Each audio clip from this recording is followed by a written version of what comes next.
Hey everyone, welcome back. Is the Phantom Wallet update stuck on waiting in the App Store? Failing to download or not showing at all? Running an old version causes errors and misses critical security updates. Here's how to force it through. First, open the App Store on your iPhone and then click on your profile picture at the top right corner. Scroll past your Apple ID information and pull down on the screen to force refresh the update list. Look for Phantom in the list and tap Update if it appears.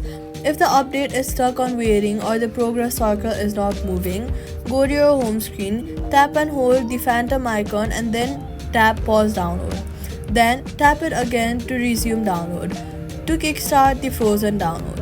If the update keeps failing, check your storage first. Go to Settings, then go to General, then go to iPhone Storage. And make sure that you have at least 1 gigabyte free. Updates fail silently when storage is too low.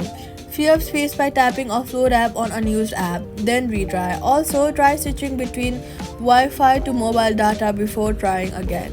So all you gotta do is go to App Store, pull to refresh, pause and resume if stuck. Free storage in settings, try on mobile data, Phantom Wallet update will complete and that's it. Subscribe.